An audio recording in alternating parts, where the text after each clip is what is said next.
Hello everyone, today I'd like to speak about the immigration industry and specifically hone in on one part of the immigration industry, the work permit system.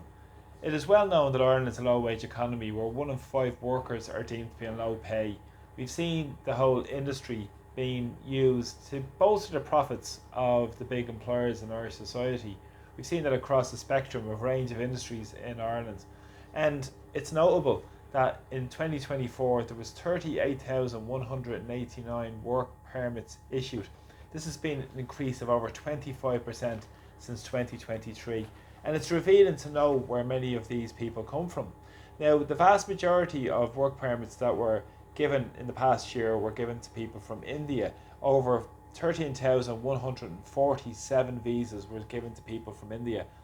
Brazil were next down at nearly 4,500. Then we had the Philippines, about 4,000. China, a couple of thousand. And Pakistan, 1,690 work permits were issued to people from those countries. Now, as I said, Ireland is at near full employment with 3 to 4% unemployment rate. We see huge issues in terms of big amounts of people emigrating from Ireland and going to countries like Australia. Australia currently has the highest amount of Irish citizens since back at the time of the financial crash, well over a decade and a half ago. Now, what's more notable with this in terms of people who are coming into the country are what industries they're going in towards, such as the health sector. Of those work permits that were issued, 12,000 people went to work in the health sector, over 30% of the work permits that were issued. Now, this is interesting because we see a big, large amount of Irish qualified trained doctors, nurses, health professionals being forced to emigrate because of the housing disaster we're facing, because of low wages and poor conditions. But yet, it's now being replaced essentially with cheaper labour from abroad. Now, this also has implications for the caring profession, essentially, where we see exploitation taking place within that profession of migrant workers. And of course, where have the unions been in all this? They've never even mentioned about the exploitation or never mentioned anything about the profiteering that's going on by these big companies that are benefiting from the policies of the Irish political establishment. Now, 16% of those visas were issued went into the tech sector and the communications sector. Now, what's happening to that is that a lot of Irish qualified graduates are emigrating again, and a lot of people are coming in from India and other countries and being paid a higher rate than the Irish would get paid. Now, this is interesting because what's happening is, in terms of a lot of these multinationals, is that they're employing foreign labour. And this is important because there's companies here in Ireland that actually work on the premise of locating people from various countries to come to Ireland to work in the industries that the multinationals are pushing in Ireland. We see it all around Silicon Docks in Dublin city centre, where we see so many foreign international companies that are based here and so many international workers that move to mobilise and support the needs of international capital making huge profits because of tax haven Ireland. So again, this is a big ruse used to generate huge profits and at the same time force a generation into emigration. Now, more and more people work in the agri-food sector as well. We've seen exploitation happen for years in that sector. For instance, with meat packing factories, many more poultry factories all around the country where there's a lot of exploitation going on by unscrupulous employers.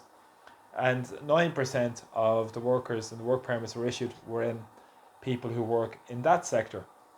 And as I said, there is massive amount of exploitation still taking place to this day in that sector in Irish society. And as well, there is about 3,000 out of those 38,000 were employed in the food service industry in terms of chefs or other roles within that as well. But it's important because a lot of these companies have to go through what they call is a labour market assessment. So they have to prove that there's no other Irish worker available or that they can recruit before they go to the international market. But as I've proven, this is a complete and utter ruse because they're working already with these international companies to headhunt people. And at the same time, people pay these companies from coming from countries like India as well for various amounts from €4,000 sometimes up to even 20 to 30 to 40,000 euro, making so much money for these companies as well, who are working on the relocation premise for moving labour from countries like India to Ireland. And even if this is revealing when you look at the communications and tech sector as well, it's important because over 60% of new jobs that were created by the multinationals between 2004 and 2020 were for non-nationals. Now again, this is all about making big profits for the big employers, and who pays for ordinary people, because the infrastructure and everything that goes around supporting these big corporations come from the public purse and comes from ordinary taxpayers. So it becomes a big transfer of wealth towards the big employers, and at the same time it's manna from heaven, getting cheaper employment to keep their profits high and pay low tax in Ireland. And this is what Ireland has become because of government policies. And this is part of what's the global and the globalization agenda, in terms of the lack of barriers to entry to come to Ireland, and the people relocate because of the best price for labour, and employers love it because there's nothing better than keeping and repressing wages, and at the same time having poor work conditions as well. And this is the official system that the Irish political establishment use. And the recent manifesto from Fianna Fáil, they spoke about a labour market needs assessment for various professions and various roles in industry, such as the carers, again, surprise, surprise. They've done it with the retail workers and construction workers also, and hospitality workers. Surprise, surprise, surprise. So again, always follow the money, always look who benefits from these policies. And really what we fundamentally need is a government in Ireland that should serve and represent the needs and interests of the people, rather than needs of international capital, multinationals, big global corporations, and the very, very wealthy in society, rather than the interests of ordinary people who are struggling and suffering because of these policies. And this is creating dramatic inequalities and widening inequalities in our society because of these policies, and creating so many social issues also. So please support my videos, please share them, please press subscribe to my YouTube channel also as well. I'm very grateful for all the support with all of my videos. So from Dublin, thanks for all the support, take care, see you all soon, Slán.